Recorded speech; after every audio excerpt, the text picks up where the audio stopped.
Les experts atlantiques. We don't get fooled again.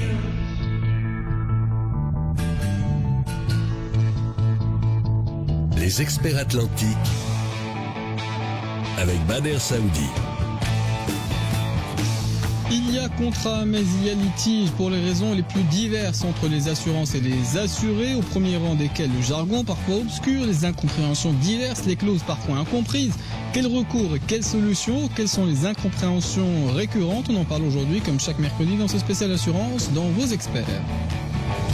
Les experts atlantiques. Jusqu'à midi.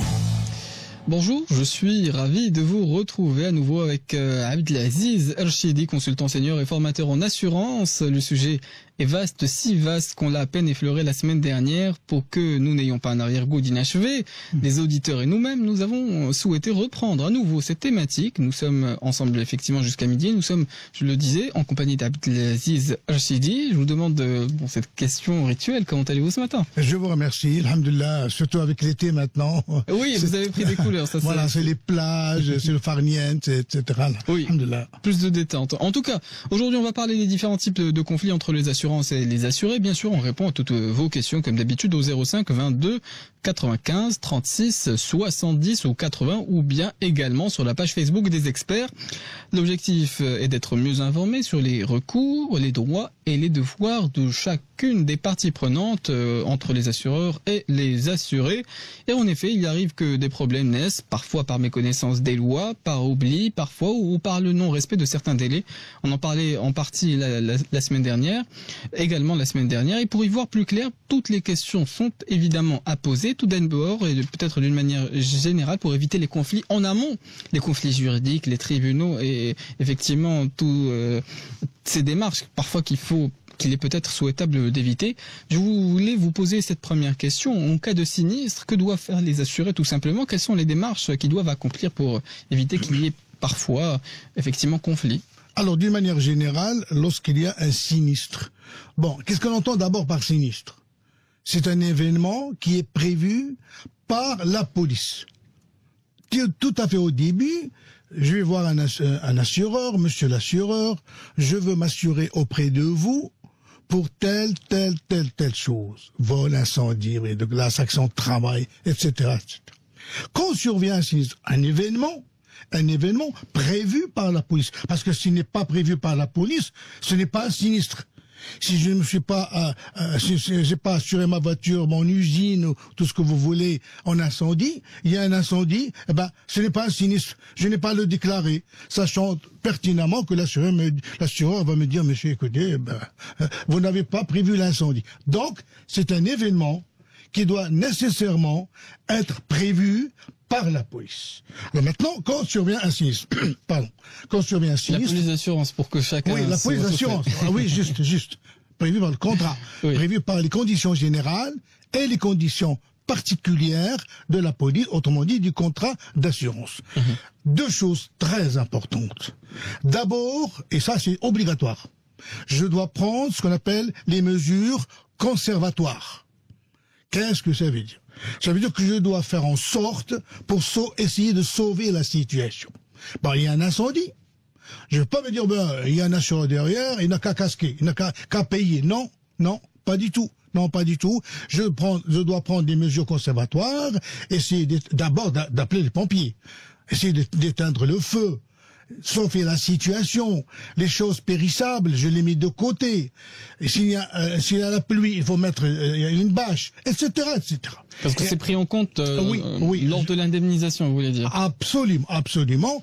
Si l'usine est entrouverte, n'importe qui peut entrer, suite à un vol, un dégât des eaux, un incendie, je dois recruter des gardiens, des vigiles pour essayer de sauver la situation. Donc, la première chose, c'est de sauver la situation. Et après, il faut que j'avise mon assureur. C'est obligatoire. Mais il y a des délais. Il n'y a pas n'importe quel délai. Non, il y a 2 délais. Le premier délai, dans les 24 heures. C'est dans le cas de vol. Et le reste, dégâts des eaux, bris de glace, incendie, tout ce que vous voulez, dans les... 24 heures après la prise de connaissance. Oui, absolument. D'accord. Et 5 jours pour le reste. Alors maintenant, il y a ce qu'on appelle des exonérations. Bon, il y a un sinistre, et moi je suis pas au courant. Je suis en France, je suis à Paris, je suis quelque part, je suis pas au courant que ma villa a été cambriolée. Ben, un mois après, je regagne Casablanca, ou Tanger, ou tout ce que vous voulez, j'apprends que ma villa a été cambriolée, voilà, un mois. Je viens de l'apprendre. Alors l'assureur, il va me dire, monsieur, écoutez, ben, ça fait un mois, moi je vous ai dit 24 heures. Mais monsieur, je viens d'arriver. Prouvez-le. Je dois le prouver par le visa, par le passeport. À ce moment-là, le problème ne se pose pas. Il y a également des exonérations. Je suis exonéré, je suis excusé en quelque sorte en cas de force majeure ou de kafir fortuit. Asbaboun qahira. Ben, je me suis renversé dans ma voiture. J'étais hospitalisé durant 20 jours. Je suis pas en état. Je n'y peux rien. Je suis hospitalisé. Mon assureur me dit, monsieur, vous avez la tierce? Oui, c'est vrai, mais je vous paierai pas. C'est maintenant que vous venez me voir, 15 jours, 20 jours après. Mais monsieur, j'étais hospitalisé. Prouvez-le. Je le prouve avec un certificat de la clinique, comme quoi j'étais hospitalisé de tel jour à tel jour. À ce moment-là, le problème ne se pose pas. Maintenant, pour déclarer à l'assureur, on va pas déclarer n'importe comment. N'importe comment, non. Par téléphone, jamais. Il n'y a pas de trace. Email, évitez-le. Parce que l'email, d'ailleurs, il faut plus dire email, hein. C'est un mot américain, electronic mail. C'est remplacé maintenant dans le dictionnaire français par le mot courriel. Il faut pas, ou adresse électronique. Ou adresse électronique. Bon. Il faut plus utiliser email ou l'adresse, parce qu'il y a un risque. Il y a toujours un risque. Ce qu'il faut faire, lettre recommandée AR avec le carton orange ou recommandée main. Je fais une déclaration en bonne et due forme. Monsieur, je vous informe que je suis là, en double exemplaire. Je donne l'original à l'agent ou au courtier ou à la compagnie d'assurance en me mettant le cachet sur le double. Pourquoi? Pour éviter des conflits. D'ailleurs, le sujet d'aujourd'hui, c'est les conflits. C'est des rapports conflictuels. Pour éviter les conflits. Il se peut que la personne à qui j'ai donné la lettre, elle est morte, elle n'est plus là, elle a démissionné. Et l'assureur m'avait dit, monsieur, moi je suis pas au courant. Pourquoi? J'ignore. Non, c'est pas mon problème, monsieur. Voilà le double où il y a votre cachet, il y a votre tampon avec telle date. Ou il a égaré ma lettre. L'agent ou le courtier ou la compagnie a égaré ma lettre. Allez savoir pour quelle raison. C'est pas mes oignons, c'est pas mon problème. Voilà, j'ai un double avec cachet de la poste ou le récépissé AR, accusé de réception, sur lequel il y a le cachet de l'agent ou du courtier ou de la compagnie d'assurance, comme quoi il a bien reçu ma lettre. Pour faire courir la garantie, tout simplement. Alors voilà, il y a des délais. Il faut prendre des mesures conservatoires et aviser l'assureur dans les meilleurs délais prévus par la condition générale du contrat de la police. Oui, effectivement. Mais comme nous avons parlé de sinistres, vous avez au moins évoqué 2 cas. Il y a un cas d'incendie pour ceux qui ont une usine, une maison qui brûle. Et vous avez aussi parlé des accidents de voitures. Bon, c'est l'été, c'est la période estivale. Oui. Je pense aussi que c'est un cas qui va intéresser nos auditeurs. Donc je vous pose la question de savoir, est-ce qu'il y a des procédures différentes, des délais différents selon les sinistres? Oui, bien sûr. Alors, il y a d'autres cas. Il y a d'autres cas en dehors de l'automobile et des risques divers, évidemment. Des risques techniques. Par exemple, en assurance maladie, maternité, le délai est de 30 jours à 3 mois, à 90 jours. Je suis malade, je dois me soigner dans les meilleures conditions. Auprès des cliniques, des hôpitaux, tout ce que vous voulez.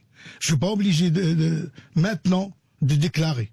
J'ai un délai large, c'est vrai, c'est le Maroc, 30 jours à 3 mois, à 90 jours.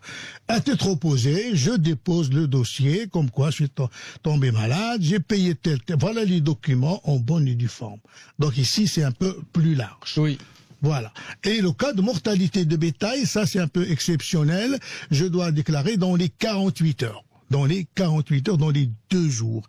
Pourquoi? Parce que Mais je vous pose cette question, effectivement. Il y a ces délais qui sont une différence énorme. Oui. Entre 3 mois, 1 jour, 3 mois et 48 heures, il y a une différence considérable. Oui. Pourquoi il y a cette restriction, cette urgence qui est dans le contrat? Oui, parce que l'événement, on voit la chandelle. Parce que l'événement, c'est l'événement qui pousse les assureurs et pousse les législateurs à fixer ces dates. Je m'explique. En cas de vol, il y a urgence. Quelqu'un a piqué la voiture, elle est quelque part. Bon, il faut pas se traîner. Il faut pas temporiser. Non, pas question. Il y a urgence. Alors, l'assuré, dès qu'il constate que sa voiture a été volée, ou sa maison a été cambriolée, ou le banquier, son agence a été cambriolée, a fait l'objet d'un vol, d'un détournement, tout ce que vous voulez, il doit aviser les autorités locales dans les 24 heures. En ville, c'est la police judiciaire. En dehors de la ville, autrement dit, hors agglomération, c'est la gendarmerie. Pourquoi 24 heures? C'est très vite. Pour que les autorités puissent faire leur travail.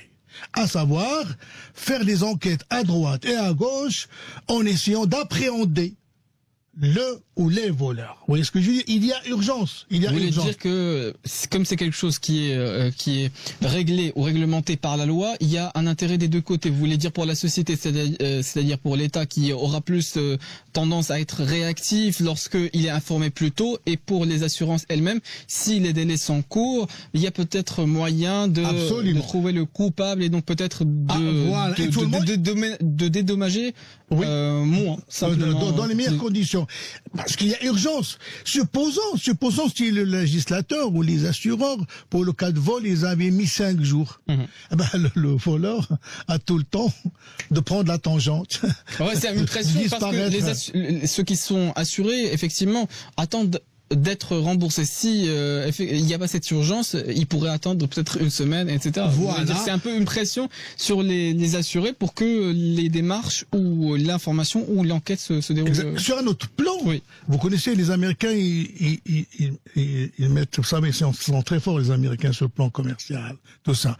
Ils ont créé un genre de proverbe, si vous voulez, à l'américaine, dans une position win-win, gagnant, win-win.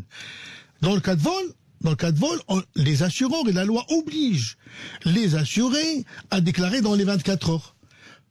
Pourvu qu'on attrape le ou les voleurs. Si jamais on l'attrape avant qu'ils disparaissent, avant qu'il avec la voiture ou avec les choses dérobées, heureusement, lui il est rentable.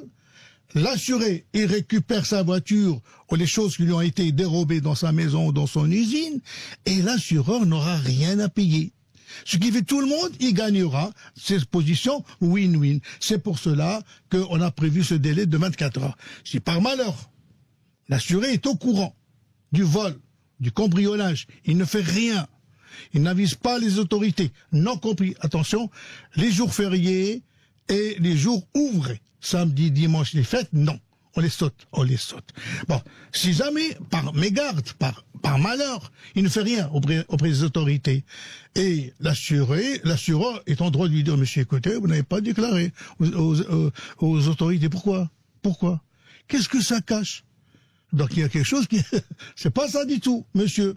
Donc vous voulez il joue un peu le rôle, le jeu du voleur, lui permettant de ne pas être appréhendé, de ne pas être condamné pénalement parlant. Donc l'assureur est en droit de lui dire, vous n'avez pas déposé plainte, je ne paye pas. Point barre. Je ne paye pas parce que vous êtes obligé d'aviser les autorités locales. Vous ne l'avez pas fait. Je ne paye pas. Ou bien vous l'avez fait tardivement. Oui, et c'était la question que je voulais vous poser. Si l'on suppose que les assurés n'ont pas respecté, c'est le cas dont vous venez de nous parler, n'ont pas respecté les délais prévus par les conditions générales des polices d'assurance ou par les lois en vigueur. Bon, qu'est-ce qu'ils encourent? Vous avez dit qu'il y a un cas où ils ne sont pas simplement indemnisés, mais est-ce qu'il y a une indemnisation après qu'ils aient informé, même avec du retard peut-être? Rien du tout, non, pas du tout. Ils n'auront pas un sou. il ne rend pas un copec, il ne rend pas un sou. Vous avez mis du temps pour aviser les autorités, vous ne les avez pas avisés du tout, alors là, vous n'avez pas respecté la police. Le contrat, je veux dire. Les conditions générales, vous ne les avez pas respectées. Donc, eh bien, moi, vous ne m'avez pas respecté. Le premier jour, nous avons conclu un contrat, une police d'assurance, en bonne et due forme, avec des obligations de part et d'autre. Oui. La police d'assurance, c'est un contrat qui engage les deux parties. L'assureur d'un côté et l'assureur d'un autre. Monsieur l'assureur, vous n'avez pas respecté votre police, votre assurance, je ne vous paye pas. Vous êtes déclaré déchu. Je vous attaque par une exception d'assurance qu'on appelle la déchéance. Vous êtes déchu, je ne paye pas, c'est comme ça, point barre. Et bon, il y a un autre cas de figure qui se pose, bon, qu'on peut déduire à partir du premier. Si on suppose que les assurés étaient dans l'impossibilité de respecter ces délais, à ce moment-là, que peuvent bien faire les assureurs? C'est-à-dire, s'ils ne respectent pas, quelle sera la réaction des assureurs? Dans ce cas, les darurati ahkam. L'assuré, il est de bonne foi. Mais ce proverbe, c'est une sorte d'autoréférence. Ah oui. C'est-à-dire, si on dit darurati ahkam, vous voulez dire... on peut pas lui reprocher, il n'a fait rien, il n'a pas fait une bêtise, il a respecté le contrat. Seulement, il est dans le coma. Que voulez-vous que j'y fasse? C'était les cas d'exonération dont vous parliez. Oui. Ou bien il y a une inondation, il n'y a plus de communication, ni de téléphone, ça s'est vu, ça s'est vu. Il n'y a plus de téléphone, plus de lettres, plus rien, il y a une inondation ou un tremblement de terre. Que voulez-vous que j'y fasse? Je suis à Al-Hoceima, il y a eu un tremblement de terre, voilà quelques années, j'aimerais bien vous envoyer une lettre, mais comment? Je ne peux pas le faire. Je suis obligé d'attendre à ce que la poste ouvre ou quelque chose comme ça pour que je puisse vous envoyer une lettre déclarative. Donc, quand l'assuré, ou bien l'assuré n'est pas du tout au courant, il est en train de faire une croisière en Méditerranée. Et il apprend que 10 jours après, il revient chez lui, sa voiture est volée ou sa maison a été cambriolée, sa voiture a pris feu ou mon usine, je sais pas moi. Que voulez-vous que j'y fasse? Je viens d'apprendre ça ce matin. Donc, dans ces cas-là, son assuré, il dit rien. Il a son assuré qui est de bonne foi a prouvé qu'il était dans l'impossibilité de déclarer. Généralement, l'assureur ne va pas chercher midi à 14h. Il dit, bon, Amine, ok, bon, je paye. Je vous nomme un expert et je vous indemnise suivant les conditions générales et particulières de votre police d'assurance. Alors, il y a un autre délai très important, c'est le cas des mortalités de bétail. Oui.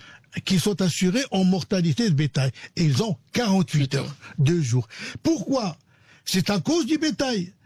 Quand une vache meurt, par exemple, ou tout ce que vous voulez, il va y avoir ce qu'on appelle, en décomposition, il y aura des vers, tout ce que vous voulez, on peut pas attendre 5 jours. 5 jours, c'est terminé. Et ça dégage des odeurs nauséabondes. C'est pas possible. Alors là, dans les 48 heures, le fallah doit déclarer et l'assureur va lui nommer un expert vétérinaire pour estimer la valeur marchande de cette vache. Les experts atlantiques. Posez vos questions au 05 22 95 36 80. 05 22 95 36 80. Bader Saoudi. De retour sur le plateau des experts, il est 10h42. Nous sommes ensemble jusqu'à midi, je le rappelle, et vous pouvez nous appeler au 05 22 95 36 70 ou 80. Avec moi aujourd'hui Abdelaziz Archidi, consultant senior et formateur en assurance. Nous parlions précédemment des cas où les assurances sont en droit de demander aux assurés de respecter les clauses, et en ce cas, effectivement, il n'y a pas lieu d'avoir un conflit avec les assurances. Mais si on se place du côté des assurés cette fois-ci, on comptait effectivement poser certaines questions ou évoquer certains cas où les assurés se sentent effectivement lésés, par exemple en cas de refus par l'assureur de prendre en charge un sinistre, et ce sont effectivement quelquefois des cas qui sont peut-être justifiés. Oui, alors effectivement, quand survient un sinistre, il faut enlever de sa tête le fait que je serai automatiquement indemnisé. Non, monsieur. Non, monsieur. Vous avez un sinistre, un vol, dégâts des eaux, prix de glace, incendie, dans votre usine, dans votre voiture, tout ce que vous voulez. Cela ne veut pas dire qu'automatiquement, monsieur l'assuré, vous allez être indemnisé. Non, pas du tout. Il faut, une fois pour toutes, qu'on soit d'accord. Pourquoi? Parce que il y a derrière les textes de loi, il y a derrière les conditions générales et particulières, il y a les lois, les daïrs, les réglementations, tout ce que vous voulez. Quand tout baigne, quand le sinistre, il est clair, net, prévu par la loi, prévu par la réglementation, par les textes de loi, par les conventions, et surtout par les conditions générales et particulière, le problème ne se pose pas. Oui. Monsieur l'assureur, payez-moi. Vous n'avez rien à dire du tout. Je voulais évoquer ce cas concret dont un auditeur nous avait appelé la semaine dernière pour nous exposer son cas. Il avait été victime d'un vol. C'est un cas, vous avez dit effectivement rare, mais en tout cas c'était un cas concret. Un auditeur nous avait dit simplement que il a été victime d'un vol, mais l'assurance lui a demandé à ce que les bijoux de sa femme soient dans un coffre-fort. Chose qui devait être peut-être ou non stipulée dans le contrat, mais en tout cas, l'assurance a refusé d'indemniser cet auditeur. Alors ce monsieur faisait allusion à une police qu'on appelle multirisque habitation, que je recommande à tous mes compatriotes. Oui, il faut l'avoir. Cette police multirisque habitation, c'est le b.a.-ba. Vous êtes copropriétaire, vous êtes locataire, vous êtes propriétaire, tout ce, peu importe. Vous avez un bien immobilier. Vous devez, c'est la raison même. C'est la raison même. Vous devez l'assurer et vous avez intérêt à le faire auprès d'une convention en multirisque habitation qui coûte dans la prime à partir de 270 dirhams. C'est vraiment dérisoire. Et vous avez, tous les assureurs le font, une multitude de garanties, vol, incendie, prix de glace, la domestique, tout ce que vous voulez, la responsabilité civile, énormément de garanties qui sont offertes par ces polices-là. Bon, ces polices-là sont formidables, sont des multirisques, ce qu'on appelle des multirisques. Mais elles ne couvrent pas tout, ce qui peut arriver dans une maison. Il y a des exclusions, c'est comme ça, on n'y peut rien. Alors, pour ce qui est du vol des bijoux, bon, il y a des assureurs qui ne disent rien. Bon, ils ne précisent rien, ils mettent valeur du contenu tant, c'est assuré de l'avancer, de le mettre noir sur blanc dans les conditions particulières, que ce soit les bijoux, les effets vestimentaires, ou peu importe, c'est couvert.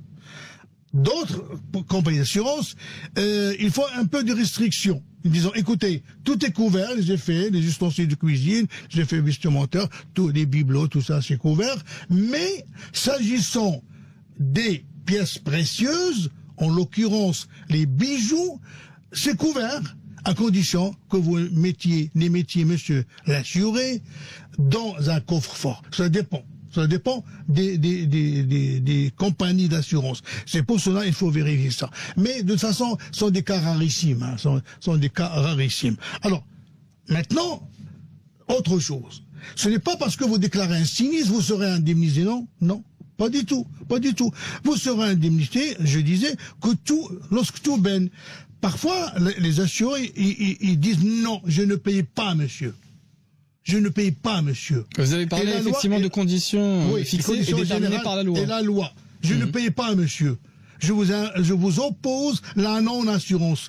Je vous ai jamais dit de confier votre voiture à votre fils qui n'a pas de permis de conduire. Il a tué quelqu'un. Je paye pas. Pourquoi? Parce qu'il n'a pas de permis de conduire. Je vous oppose la non-assurance. Vous voyez ce que je veux dire? Je donne un autre exemple. Vous avez un camion, je sais pas moi, et vous transportez des gens. 40, 30 personnes dans la campagne. Et on voit ça de temps en temps. Le camion se renverse, il y a des blessés, des morts. Non, monsieur, vous n'êtes pas un TPV. Vous n'êtes pas un transport public de voyageurs. Je ne paye pas ces gens-là. Vous êtes un camionneur, vous avez le droit de transporter le nombre prévu par la loi. Il ne faut pas dépasser 8, etc. Je prends un autre exemple. Tout simplement, vous utilisez votre voiture, Vous utilisez votre voiture un but lucratif. Non, vous n'avez pas le droit de transporter des voyageurs d'une manière clandestine. Pas question, je ne paye personne. Donc il y a des cas où l'assureur est en droit de dire non, je ne paye pas. Tout simplement. Alors maintenant, ou bien, pour les déchéances. On a vu tout vous à l'heure. avez évoqué le cas de déchéance. Monsieur, je vous ai dit, en cas de vol, m'aviser dans les 24 heures. Vous l'avez pas fait. Ah, j'étais avec la gendarmerie, on essayait pas. Oui, monsieur, mais ce sont vos oignons, moi. Moi, avisez-moi dans les 24 heures, non compris les jours fériés et les jours ouvrés. Votre voiture, votre villa a pris feu. 15 jours après, vous m'avisez. Mais monsieur, ça fait 15 jours. La loi vous dit 5 jours. Mes conditions générales de ma police d'assurance vous dit 5 jours. Alors, s'il vous plaît, je ne vous règle pas. Je suis désolé. Vous avez évoqué la loi. Et lorsqu'il y a, par exemple, un retard dans le versement des indemnités, lorsqu'il y a un sinistre, vous avez subi un sinistre et que vous avez déclaré à votre assureur, mais après plusieurs semaines, celui-ci ne vous a toujours pas indemnisé. Alors, à ce moment-là, est-ce que la loi aussi réglemente? Oui, bien sûr, bien entendu. L'assureur est censé être de bonne foi. Il n'a pas le droit de faire traîner les choses. Dans le jargon à nous, juristes, tergiverser. Il n'a pas le droit de faire des tergiversations. Vous n'avez pas le droit, monsieur l'assureur. Vous avez le rapport d'expert, vous avez la plainte, vous avez le rapport de police, votre dossier est complet. Milefoun Jahiz. Il est prêt, le dossier. Passez à la caisse. Il faut payer vos clients. Vous le faites pas. À ce moment-là, les assurés sont en droit. Et ça, je le répète.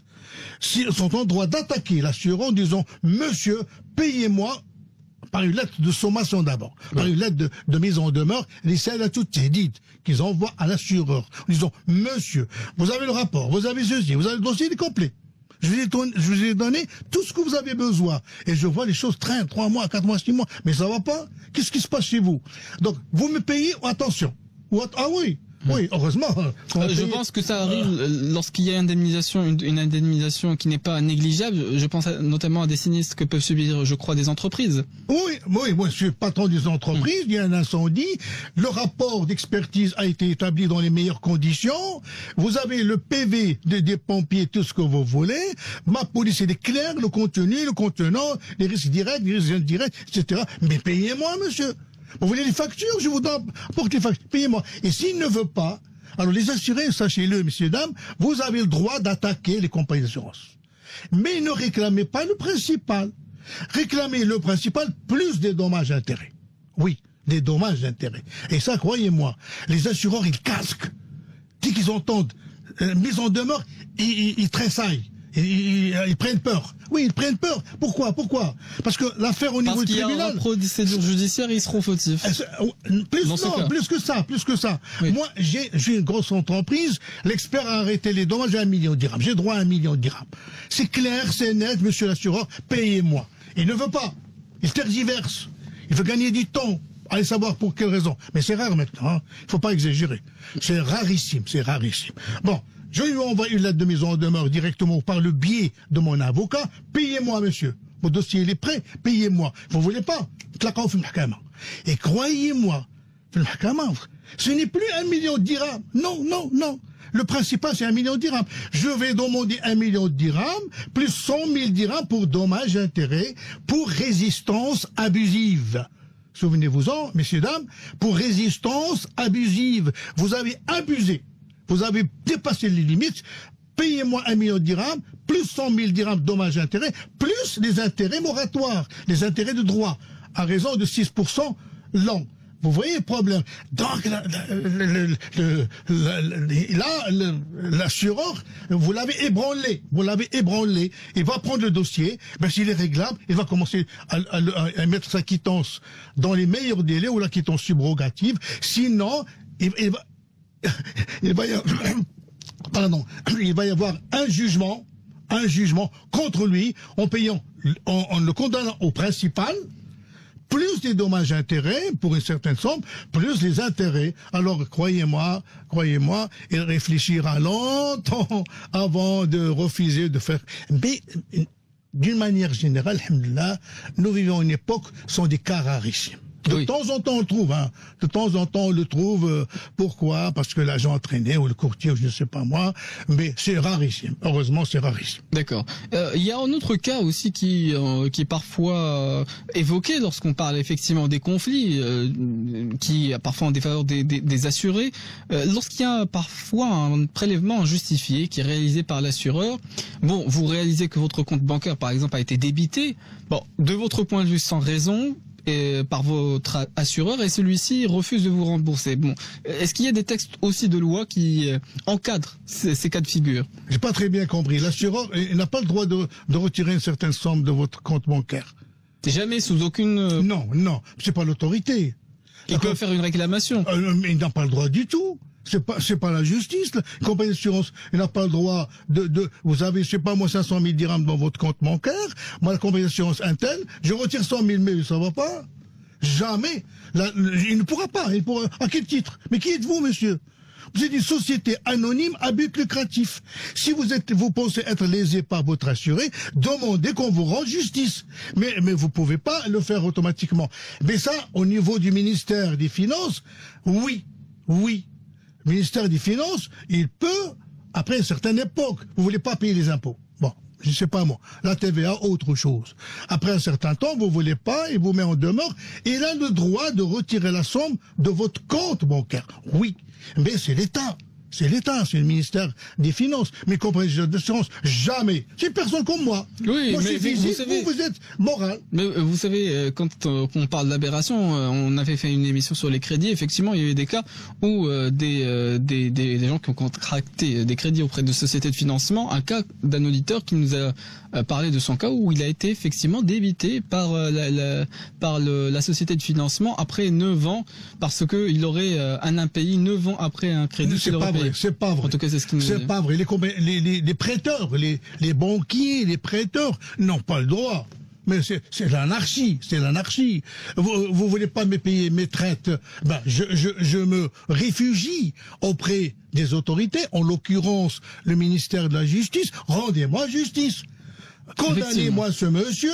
Et retirez-lui l'argent, oui, bloqué. La saisie conservatoire, la saisie arrêt, tout ce que vous voulez, pour que je puisse récupérer mon argent. Mais moi, compagnie X, je vais chez votre banquier, je retire votre argent, ça, c'est pas possible, vous savez, vous avez fait quasiment la transition. Pour reprendre le fil de notre discussion première qui concerne effectivement les sinistres.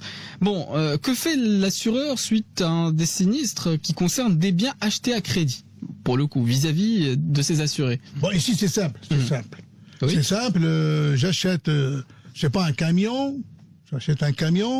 une voiture, ou bien un prêt auprès j'obtiens un prêt auprès d'un prêteur, une société de crédit, banque ou tout ce que vous voulez, pour construire une villa, acheter un appartement, tout ce que vous voulez.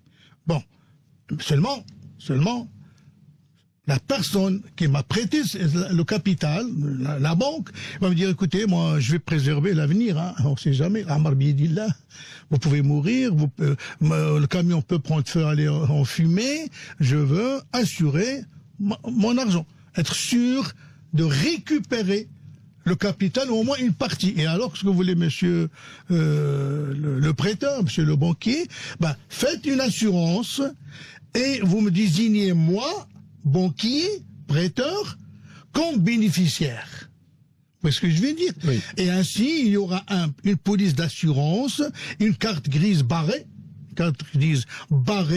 ou bien, s'il s'agit d'une villa ou d'un appartement, il y aura une hypothèque au premier rang auprès de la conservation foncière. Ainsi, je ne peux pas vendre. Je ne peux pas disposer de ce bien, de ce camion, cette voiture, ou de cet appartement, cette villa. Maintenant, quand survient un sinistre, bon, si c'est bénin, 20 000, 30 000, 50 000 dirhams, bon, ici, il n'y a pas de problème.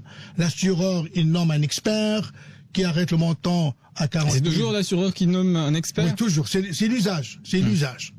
Et il va nommer son expert qui va estimer la remise en état ou la réparation à telle somme, 20 000, 30 000 dirhams, et si il n'y a pas de problème, l'assuré va réparer sa chose, sa maison, son camion, sa voiture, son usine, et l'affaire est close. Par contre, quand il s'agit des dommages vraiment très importants, pour le cas des véhicules, ce qu'on appelle la VGA, véhicule gravement accidenté, VGA.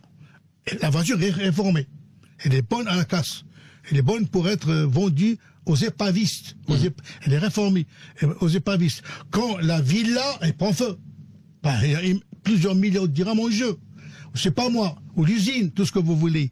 L'assureur n'a pas le droit d'indemniser ses assurés.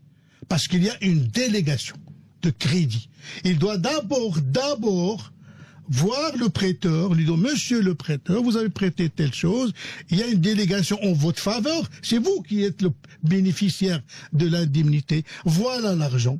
Et le reliquat sera réglé à l'assuré. Ou bien il va dire à l'assuré, écoutez, vous voulez que je vous paye, soit allez voir votre banquier, payez-le, débrouillez-vous avec lui, prenez de lui la main levée, à ce moment-là, je peux vous payer. C'est comme ça. Les experts atlantiques. Posez vos questions au 05 22 95 36 80. 05 22 95 36 80. Bader Saoudi. De retour sur le plateau des experts, il est 11h13 et nous sommes ensemble jusqu'à midi. Vous pouvez nous appeler au 05 22 95 36 70 ou 80 pour intervenir dans votre émission, témoigner, réagir ou en tout cas poser également vos questions sur la page Facebook des experts. Nous avions tout à l'heure interrompu notre conversation, on parlait plus spécifiquement de l'attitude que peut avoir un assuré lorsqu'il est en conflit avec son assurance. Nous avons parlé d'une procédure où les assurances nommaient des experts. Je vous posais également la question, est-ce que les assurés doivent nécessairement accepter les experts proposés par les assurances ou doivent-ils nécessairement, impérativement les accepter ou bien en choisir d'autres ou s'ils en ont la possibilité? Alors, lorsque survient un sinistre, on fait appel à des gens spécialisés en la matière. En cas de corporel, c'est les médecins suivant leur spécialité, ORL, otorhinolaryngologiste, traumatologue, tout ce que vous voulez, qui sont sollicités par les assureurs pour les aider, pour dire, voilà, telle personne est blessée gravement ou légèrement, elle est atteinte de tel taux d'IPP, incapacité permanente partielle, Tunjismania. Par exemple, amputation, tout simplement. Oui, voilà. Oui, mais il y a des taux. Il y a des taux. Suivant. Oui. C'est la phalange, c'est le pouce, c'est l'auriculaire, c'est ceci, cela. Donc, il y a, ce sont les médecins qui sont des experts qui disent, voilà, monsieur l'assureur, j'estime que la personne, le piéton que vous m'avez envoyé, a gardé des séquelles au niveau du fémur, du tibia, du péroné, tout ce que vous voulez. C'est mon domaine. Tant % d'IPP. À partir de ça, l'assureur, il transige avec la victime. Ou bien, quand il s'agit d'une voiture, l'assureur doit solliciter les experts en tôlerie, en mécanique. Monsieur l'expert, dites-nous, cette voiture qui a été volée, retrouvée, combien faut-il pour la remettre en l'état? Oui. L'incendie des usines, la même chose. Seulement, ces experts-là, ils ne se ressemblent pas. Ils sont assermentés, chacun a spécialisé dans son domaine, je dis bien dans son domaine, pour dire son mot, pour aider les assureurs à y voir plus clair. Le problème ne se situe pas à ce niveau-là. Là où se situe, qui va nommer un expert? Qui? Puisque les avis peuvent diverger. Non, il y a l'usage. C'est pas la loi. Ce n'est pas du tout la loi. L'usage veut que c'est l'assureur qui fait le premier pas. Il nomme un expert, un médecin, un expert en pétrochimie, en art, etc., en tôlerie, en peinture, tout ce que vous voulez. Monsieur l'expert, dites-moi combien je dois donner à mon client. 90-95% des sinistres passent comme ça. Parce que comme ça, l'assuré, même s'il est un peu lésé, bon, il ferme les yeux, n'en parle plus. L'assureur, il paye les honoraires de son expert, choisi par lui, et indemnise son assuré. Oui. Cela ne veut pas dire que l'assuré doit accepter. Pas du tout. Messieurs, dames, écoutez bien ce que je vais dire. Vous n'êtes pas obligé d'accepter l'expert nommé par votre assureur. Vous pouvez toujours contester. Si vous voyez que vous êtes trop lésé, oui, vous êtes trop lésé, il y a une vétusté de 45%, mais ça va pas. Mais qu'est-ce que c'est, ces 45% de vétusté? Telle chose est vendue sur le marché à 100 000. Vous l'expert, vous l'arrêtez à 80 000. Sur la base de quoi, monsieur? Je conteste, oui. Les assurés ont le droit, je dis bien et je le répète, ont le droit de contester l'expert nommé, et retenez ce mot, unilatéralement par leurs assureurs. Min jihatin wahida. Ce qui fait l'expert, l'assureur, il nomme son expert.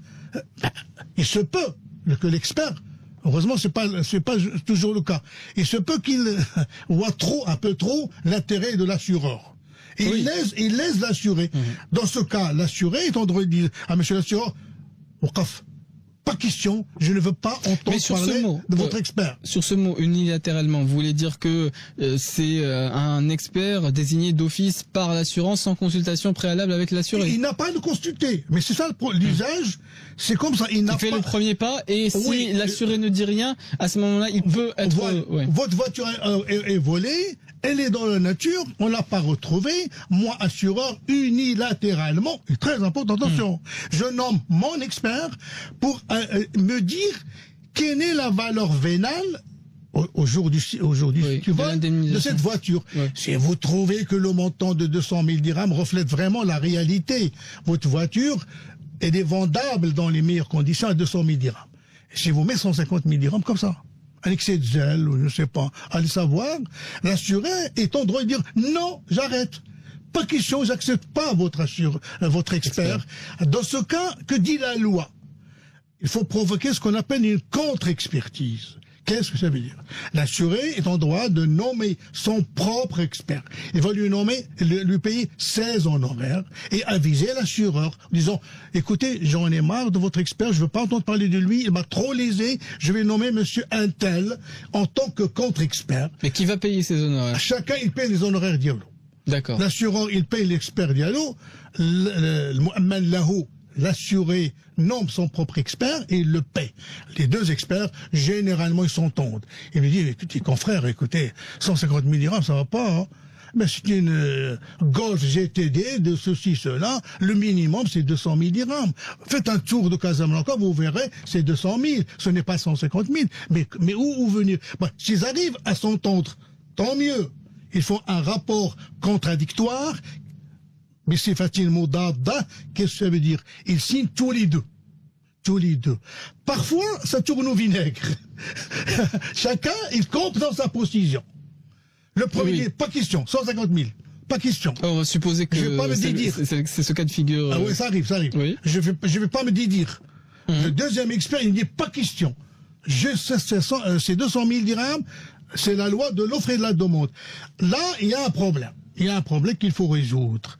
Facilement, c'est pas compliqué. L'assuré va voir son assureur en disant, monsieur l'assureur, nos experts n'arrivent pas à s'entendre. Quel est votre avis pour provoquer une tierce expertise? Khibra Touletia. Qu'est-ce que ça veut dire? Vous, l'assureur, et moi, l'assuré, nous allons nous mettre d'accord sur monsieur Untel. Il faut qu'il soit choisi par les deux. Pas unilatéralement, par les deux. L'assureur et l'assuré va dire, cet expert, il a une mauvaise réputation. Là, non, celui-là, il fait trop de zèle. Là, celui-là, il laisse à désirer. Quel est votre avis de ce monsieur? Ah oui. Il est honnête, il est très connu, probe, une très bonne réputation. Ok, on va le nommer en tant que tiers expert. Quand il est nommé, les deux premiers experts, l'expert et le contre-expert, c'est terminé. Au revoir, messieurs. Rentrez dans vos cabinets. On ne veut plus entendre parler de vous. Ils ne servent à rien. C'est terminé. Et seul le tiers expert nommé par les deux parties, assureur, assuré, qu'il a un mot, wakulchi. c'est lui qui va arrêter souverainement, parce qu'il est désigné par les deux. Le montant, ça ne veut pas dire qu'il va donner raison à l'assuré ou à l'assureur. Non, non, non. En son âme et conscience, il va dire, bon, c'est 195 000 dirhams. Je dis n'importe quoi. Oui. À ce moment-là, ben, l'assureur, il va casquer, il va payer. C'est ça, l'expertise, la contre-expertise et la tierce expertise. Et lorsque l'assuré juge qu'il a quand même été lésé, le dernier recours, c'est la tierce expertise. Ah ben, c'est le dernier, absolument le dernier recours. Oui, à ce moment-là, chacun, il lui paye 50% de ses honoraires, l'assureur il paie 50%, l'assuré il paie 50% de ses honoraires, et la tierce expertise, le khibrat toulatia, c'est terminé, on n'en parle plus. Il y a une autre possibilité. Il y a des gens qui le font. Hein. On a marre, je veux plus parler de ça. J'en ai mis mes clics et mes claques. Oui. Je préfère une expertise judiciaire. À ce moment-là. Ça, c'est la dernière étape. Oui, oui, c'est l'ultime étape, si vous voulez, mais in extremis. Ils vont demander à monsieur le juge, écoutez, j'en ai marre de ces expertises, tout ça. J'en ai marre. Je vous demande de me rendre justice. À ce moment-là, le juge, qu'est-ce qu'il va faire? Il va rendre un jugement ADD. Un jugement avant dire droit. ADD, qu'est-ce que ça veut dire? Il va nommer un expert. C'est le juge. Il est souverain. Il peut nommer n'importe quel M. B ou M. X. Il va le nommer. Qui n'a rien à voir ni avec l'assureur, ni avec l'assuré. En disant, monsieur l'expert, moi je suis juge, je vous nomme, dites-moi combien faut-il réparer cette usine, ou cette voiture, ou combien vaut cette voiture qui a été volée, ils l'ont retrouvée, etc. Voilà. Donc, et dans ce cas de figure, lorsque la procédure arrive en justice, à ce moment-là, il y a effectivement il y a que les procédures judiciaires, j'imagine l'appel, oui, etc. C'est au niveau du tribunal. C'est le tribunal qui statue une fois pour toutes, tout simplement. Voilà. Et parfait. Donc, en cas de sinistre, les assurés et les tiers peuvent-ils réclamer les indemnités ou les prestations qui reviennent à n'importe quelle époque? Ah, alors ça, c'est la prescription. Oui, effectivement. C'est la prescription. Cette question des délais, je l'aborde en ce moment puisque c'est un enjeu important et c'est ce qui fait que beaucoup de litiges ont lieu. C'est notamment à cause de cette notion de délai. On l'avait compris la semaine dernière. Oui. Mais je voulais aussi évoquer ce cas de figure. Oui, alors ce qu'on appelle les prescriptions, muddat at-taqadum. Muddat at-taqadum. Qu'est-ce que ça veut dire? Cela veut dire que il y a un sinistre, un vol, incendie, bris de glace, RC, tout ce que vous voulez. Les assurés, dans le cadre contractuel, vol, incendie, bris de glace, incendie, et les tiers, al-ghayr, les victimes, piétons, passagers, tout ce que vous voulez, dans le cadre de la responsabilité civile, tous ces gens-là ont un délai bien précis pour réclamer leur indemnité. Heureusement, sinon, il y aura des gens qui vont venir chez l'assureur. Monsieur l'assureur, voilà 30 ans, j'ai un sinistre 30 ans. Mais vous étiez où, monsieur? Donc, c'est la débâcle, c'est l'anarchie, c'est pas possible. Donc la loi, a prévu des délais bien précis. Par exemple, dans le cadre contractuel, automobile, villa, immeuble, tout ce que vous voulez, quand les rapports entre assurés et assureurs, c'est 2 ans. C'est 2 ans, pas plus. Ma voiture a été volée, je dois réclamer l'indemnité me revenant dans les 2 ans. Mon usine a pris feu, je dois réclamer dans les 2 ans. Si jamais je déclare, il y a une expertise et tout ce que vous voulez, il ne reste qu'à passer à la caisse. Eh bien, pour une raison ou une autre, on a traîné. Eh bien, je dois réclamer officiellement, par la parole. Les paroles s'envolent, les écrits restent. Par écrit, monsieur l'assureur, payez-moi. Je dois faire ça dans les 2 ans. Si jamais je ne réclame pas, je ne fais pas cette procédure par lettre ou par avocat dans les 2 ans, son effet de moi, c'est la prescription. Maintenant, le tiers, le piéton qui traverse la chaussée, le passager qui a été blessé, ces gens-là, dans le cadre de la responsabilité civile, Soudia al-Madenia, ont un délai plus large. C'est 5 ans. C'est 5 ans. Et heureusement, chez nous, au Maroc, on a beaucoup privilégié ces gens-là. L'assuré, c'est 2 ans. Le tiers, c'est 5 ans. La question qui vous pose, pourquoi cette différence énorme? Oui, 2 ans à 5 ans, c'est simple ou double, ouais. C'est simple. 2 ans, l'assuré connaît son assureur. Il est venu de loin, il doit payer la prime, il a signé la police, il le connaît. C'est dans son derbe, dans son quartier, il le connaît. 2 ans, c'est suffisant pour réclamer l'indemnité. Par contre, le tiers, lui, mais il ne connaît pas l'assureur. Un piéton à Ouarzazate a été heurté par une voiture, assuré auprès de la compagnie d'assurance lambda. Mais il n'a jamais mis les pieds à Rabat ou à Casablanca. Il ne connaît pas cette compagnie. Pour avoir le PV, se faire soigner, c'est trop. C'est la croix et la bannière.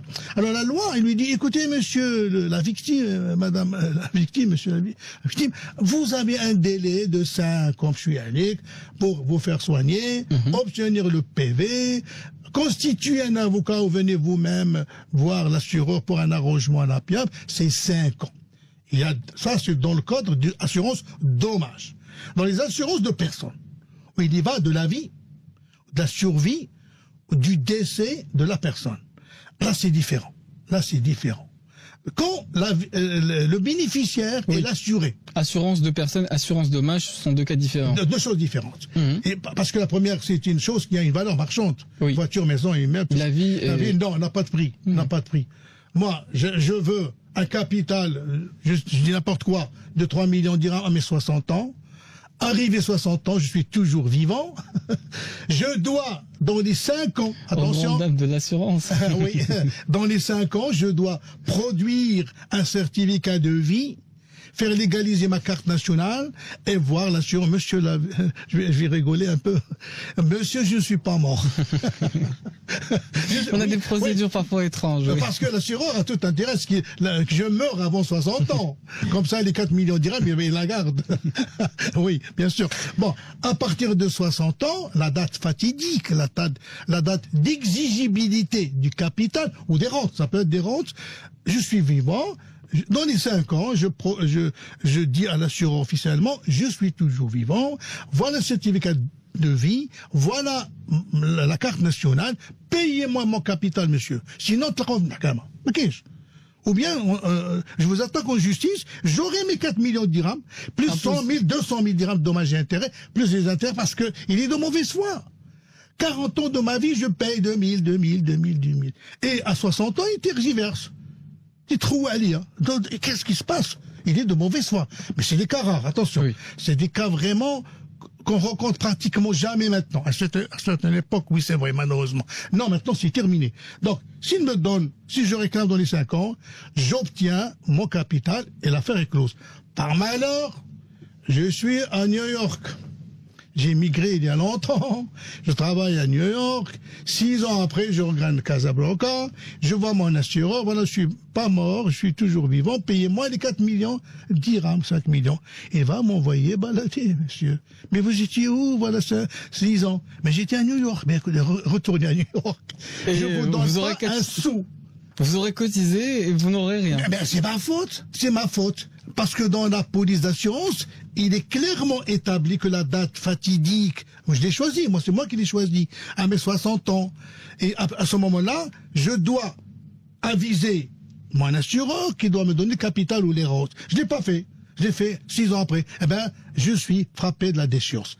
La dernière... Mais il y a moins de risques pour l'assurance, parce que si je le fais 6 ans plus tard, c'est 6 ans au-delà de la date d'exigibilité, qui est de 60 ans, la durée de vie est moins importante plus tard qu'avant, oui, mais malgré tout... tant mieux pour l'assureur. Oui, c'était le cas, je voulais vous poser, si les délais ne sont pas respectés, quel est le risque définitif de ne pas payer. D'accord. Tout simplement, on me dit, monsieur, vous êtes déchu, il y a prescription, on a convenu au début 5 ans, vous êtes venu 6 ans après. Autre chose. Oui, effectivement, allez-y juste alors, quand le bénéficiaire, c'est pas l'assuré. Oui. C'est une autre personne. Sa femme, ses enfants, etc., etc. Ces gens-là, un délai de 10 ans. De 10 ans.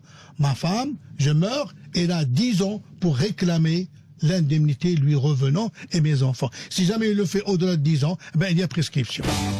Les experts atlantiques. Posez vos questions au 05 22 95 36 80. 05 22 95 36 80. Bader Saoudi.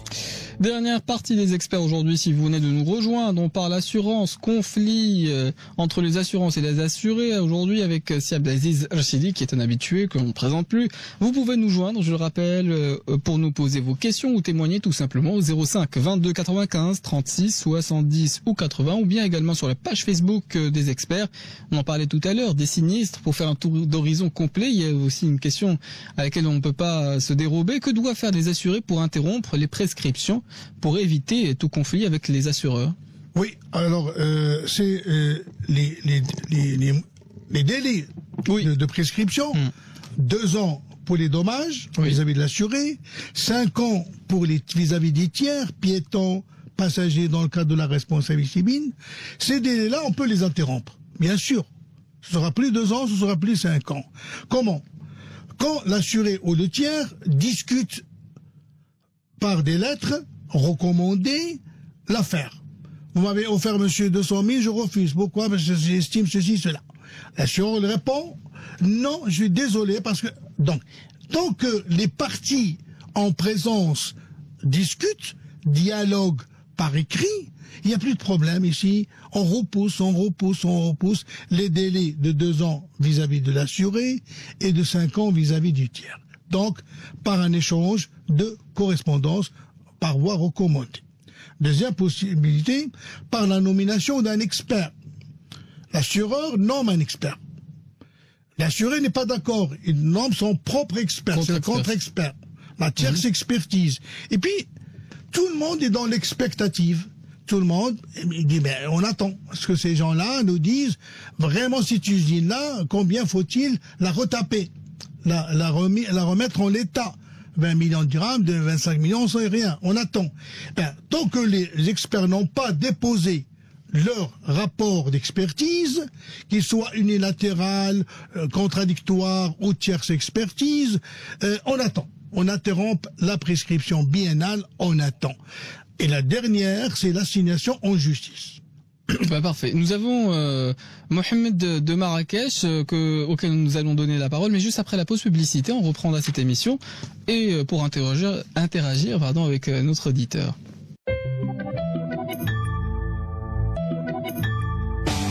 Les experts atlantiques. Posez vos questions au 05 22 95 36 80. 05 22 95 36 80. Bader Saoudi. On reprend les experts. Évidemment, on parle des conflits entre les assurances et les assurés. Et on a Mohamed de Marrakech qui veut intervenir dans cette émission. Je vous dis bonjour. Oui, bonjour. Bonjour, messieurs les experts. Bonjour. Comment allez-vous? Oui, ça va très bien. Parfait. Mais juste un problème avec l'assurance, justement. Oui. J'avais contracté une assurance en 1994 pour 26 ans. Et à la date... Quel type d'assurance? Moi, je pensais que c'était une assurance retraite. Ils m'ont dit après, non, c'est une assurance vie. D'accord. Il faut que vous soyez mort pour qu'on vous donne... le capital ou l'indemnité? Le capital ou les mensualités. D'accord. Oui. Et donc, oui. Oui. J'ai contacté mon assureur à Casa. Ils m'ont dit non, l'assurance que vous avez contractée, c'est après votre mort. D'accord. Et vous n'étiez pas du tout informé de ce que cela signifiait au départ quand vous avez essayé de contracter? D'accord, parfait. Non, on laisse Abdelaziz vous répondre. C'est Mohamed. Alors, l'assurance que vous avez contractée, ça s'appelle assurance décès. Qu'est-ce que ça veut dire? Ça veut dire que c'est pas vous le bénéficiaire. Non, non, c'est pas vous le bénéficiaire. C'est votre épouse. Tout dépend de ce que vous avez mis. Si vous vous êtes tu, vous n'avez rien précisé, c'est les héritiers légaux. Et vous pouvez toujours désigner à n'importe quelle époque, à n'importe quel moment, un bénéficiaire ou des bénéficiaires à votre guise. Vous pouvez même arrêter un taux. Mon épouse, 50%. Mon fils un tel, 30%. Donc c'est votre droit le plus absolu. Toujours est-il que le ou les bénéficiaires, ce n'est pas vous. Ce n'est pas vous, c'est une ou d'autres personnes que vous avez désignées ou c'est les héritiers. Maintenant, la nature des décès, je m'excuse d'aller plus loin, je suis un assureur, la nature des décès. Que dit la loi? Quelle que soit la nature des décès, que le décès ait lieu naturellement, ou suite à un accident, ou suite à une maladie, eh ben, le bénéficiaire ou les bénéficiaires, il suffise qu'ils produisent un certificat de décès pour prétendre au capital que vous avez prévu dans la police, tout simplement. Mais tant que vous êtes vivant, tant que vous êtes vivant, eh ben, l'assureur ne payera rien du tout. Oui, et je voulais aussi rebondir, peut-être pour que les gens soient plus informés, sur cette distinction qu'il y a entre l'assurance vie, l'assurance retraite, décès, etc. Et pour que ces cas de figure ne se reproduisent pas, parce que effectivement il y a un désappointement énorme, une déception inouïe, j'imagine, si on a cotisé pendant des années et qu'à la fin on se rend compte que ce n'est pas une retraite, j'imagine que le cas de notre auditeur est éloquent à ce propos. Alors, si Mohamed, vous avez prévu effectivement la question. Ouais, il pensait avoir souscrit à une assurance retraite. Vous avez prévu un capital ou une retraite? Un capital avec une mensualité de X temps par mois pendant 15 ans. Donc c'est une retraite. C'est une retraite, c'est impeccable. C'est bien. Ouais. C'est bien. Mais après 26 ans. Après 26 ans. Ah bon, très bien, ben c'est bien. Ils ne veulent rien donner. Ils disent il faut que tu sois mort. Oh, mais c'est ça. La nature même de votre police, oui. C'est votre décès. C'est un peu morbide comme conversation. Non, je m'excuse, j'ai un franc-parler. L'objet même de la police, c'est la mort, c'est le décès. Tant que vous êtes vivant, le serveur ne payera rien du tout. On attend votre mort. Je m'excuse. Oui, mais pour ceux qui voulaient contracter une retraite, quelles sont les polices, quelles sont les distinctions? C'est pour ça. Alors maintenant, c'est Mohamed, vous pouvez, parallèlement à cette police-là d'assurance, aller voir un assureur ou le même assureur. Je lui dis, écoutez, moi, je me suis rendu compte que j'ai fait une bêtise, j'ai fait une assurance décès, et c'est ma femme et mes enfants qui auront. Mais moi, j'aurai rien du tout. Et alors, qu'est-ce que vous voulez? Ben, je veux une assurance, c'est moi qui va toucher l'indemnité, le capital ou les rentes. C'est ce qu'on appelle capital différé, notez ça s'il vous plaît, capital différé ou rente différée. À ce moment-là, alors, je répète, vous prenez note, capital différé ou rente différée sont deux polices d'assurance distinctes. À ce moment-là, vous allez dire, monsieur, à mes 60 ans, bon, on verra, ça dépend de votre âge, je veux 15 000 dirhams par mois, toute ma vie. C'est rente différée. Et dès que vous atteindrez 60 ans, Inch'Allah, ben, chaque mois vous apportez un certificat de naissance, certificat de vie, et l'assureur, il va vous donner 10 000. Si vous avez opté pour le capital différé, pour la police capital différé, vous arrêtez souverainement avec votre assureur un capital, je dis n'importe quoi, 2 millions de dirhams, à mes 60 ans. À ce moment-là, vous payez les primes, et à vos 60 ans, votre assureur va vous payer à vous, si vous êtes toujours vivant, les 2 millions de dirhams. Mais cette police-là, ça n'a rien à voir avec l'assurance décès que vous avez contractée. Non, ça n'a rien à voir. L'assurance décès, on attend votre décès. L'assurance vie, capital différé, rente différée, on attend votre survie à l'âge que vous avez fixé dans votre police d'assurance. C'est clair, c'est Mohamed? Oui, pour moi, c'est ce qui était prévu. Ben, ils ont des numéros d'assurance et j'ai rien compris. Et maintenant, ils disent cette assurance, c'est l'assurance décès. Non. Comment s'appelle cette police-là? Est-ce qu'elle porte un nom? C'est la Marocaine Vie. Non, c'était pas l'assureur. Oui. Non, je n'ai que faire de l'assureur. Non, oui, la police, comment il s'appelle? Oui. Ils ont un numéro 5106, 5107. Non, pas le numéro, non. Parce que chaque police porte un nom. Police automobile, action travail, risque divers. C'est une assurance vie, normalement. Moi, j'ai fait une assurance vie. Ah donc il y a eu au début une incompréhension, je crois, entre. Alors je vais vous expliquer d'une manière générale, puisque heureusement nous avons un peu de temps. C'est Mohamed. Il y a 3 choses. Suivez-moi s'il vous plaît. Il y a l'assurance en cas de décès. Cela veut dire, moi je me soucie peu de ma vie, de ma retraite. Non, j'ai une femme, j'ai des enfants. Je veux le jour de ma mort qu'ils continuent à vivre décemment. Et je fixe 10 000 dirhams à ma femme et mes enfants. C'est l'assurance décès. Donc, l'assureur commencera à payer 10 000 à partir de ma mort. L'assurance décès. Pendant combien de temps?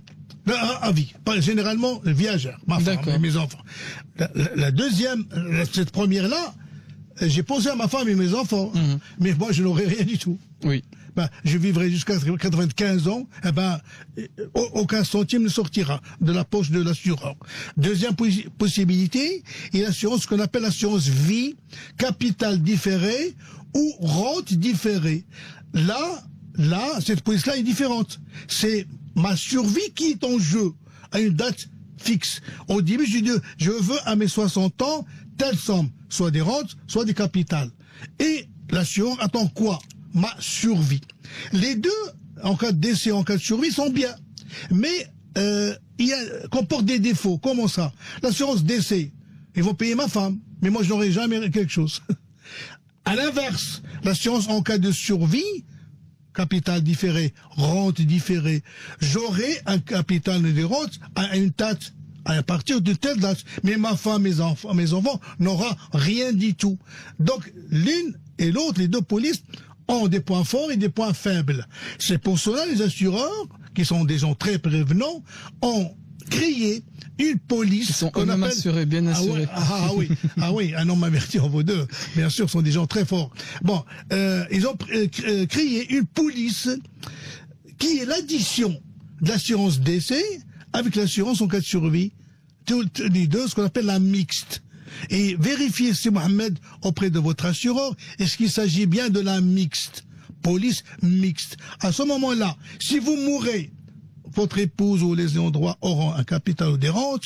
Si à une date, je ne sais pas moi, que vous avez fixé dans votre police, vous êtes toujours vivant. 26 ans après 94. Alors c'est lui, c'est vous, c'est Mohamed, qui va recevoir le capital ou les rentes. Vérifiez auprès de votre assureur. Alors, en 2020. Décès, survie, mixte. C'est clair, c'est Mohamed? Oui, c'est clair, merci. Parfait. Merci. Oui, Sidi. Non, je pense que effectivement la réponse a été, je crois, claire. Il y avait très clair. Oui, parfait. Nous voulions aussi aborder un dernier point, puisqu'il nous reste malheureusement pas assez de temps, et qui concerne effectivement les conflits, cela va de soi, mais quels sont les différents recours, les types de recours? On parle de recours en justice, on parle de médiateurs, et effectivement, on voulait savoir qu'est-ce que cela pouvait signifier, Chidé. Bon, alors, lorsqu'il y a un mécontentement entre les assurés et les assureurs, pour des petits bobos, je dirais, pour les petits montants inférieurs à 20 000 dirhams, pas beaucoup, pas pour les grosses sommes, et pour dégorger un peu des congestions, ça a des tribunaux, parce que les tribunaux, ils nagent, ils croulent, sont des tonnes et des tonnes. Oui, alors qu'on a évoqué que le fait que c'est souvent le dernier recours, l'expert judiciaire est pourtant. Pour un an, les assurés assignent. Pour un an. Alors, pour éviter que les tribunaux passent leur temps à rendre des jugements contre les compagnies d'assurance de 3 000, 5 000, 15 000 dirhams, ça vaut pas la chandelle. Il y a trop de dossiers, trop de charges. Parfois les frais et les charges. Les tribunaux, c'est pas possible, c'est trop, c'est trop. Alors, les assureurs, ils ont trouvé un moyen efficace, qui est très efficace. Ils ont créé ce qu'on appelle un médiateur. Un médiateur. Qu'est-ce que ça veut dire? Ça veut dire que pour les affaires inférieures à 20 000, pas au-delà de 20 000, lorsque ma voiture, ma maison, je sais pas moi, tout ce que vous voulez, ou moi je suis blessé, je sais pas moi, j'ai moins de 20 000 dirhams. L'indemnité qui me revient est inférieure à 20 000 dirhams. Avant d'aller en justice, Ben, je demande à monsieur le médiateur, c'est un monsieur que je connais, c'est un ami. Oui. Oui, c'est un médiateur. Monsieur le médiateur, sauvez-moi. Trouvez-moi une solution parce que avec mon assurance, ça marche pas du tout. Ça marche pas du tout. Il ne veut pas me payer. Il prétend que, alors que moi je prétends que, j'avance que, on n'arrive pas à s'entendre. Il faut trouver un moyen. Et le dossier, on le donne à ce médiateur qui va statuer. On va dire oui, l'assureur a raison. Pourquoi? Parce que c'est votre faute, monsieur l'assuré. Vous auriez dû ceci, cela. Ou l'inverse. Il va dire à l'assureur, mais qu'est-ce que ça fait? Qu'est-ce que vous avez fait? J'ai une gaffe monumentale. Et c'est quelqu'un qui est tout à fait indépendant de... il est indépendant, oui. Lui, il est indépendant. Bien, qui dit médiateur, dit indépendant. Et il dit à l'assureur, mais le dossier qui m'a été soumis, vraiment, votre gestionnaire, votre régleur, votre rédacteur, rédactrice a commis une bêtise professionnelle. On envoie une lettre à l'assureur en disant, ceci, cela, mais c'est pas du tout ça, monsieur. C'est pas du tout ça. Revoyez votre dossier, payez votre assuré, qu'on n'en parle plus. Donc, il statue gratuitement, pour l'un ou pour l'autre, tout dépend de la nature du décès, qu'on appelle le médiateur, à condition que le quantum, autrement dit le montant, ne dépasse pas 20 millions. Oui, et c'est souvent une réclamation de l'assuré lui-même. Oui, oui, l'assureur jamais va s'adresser au médiateur. Bon, il imagine bien. C'est toujours un assuré qui prétend être lésé, qui prétend. Oui, c'est peut-être vrai, peut-être faux. Donc, dernière information, avant de nous quitter, nous aborderons demain l'épineuse question de l'héritage et des successions avec Maître Abdelmjid Bergache.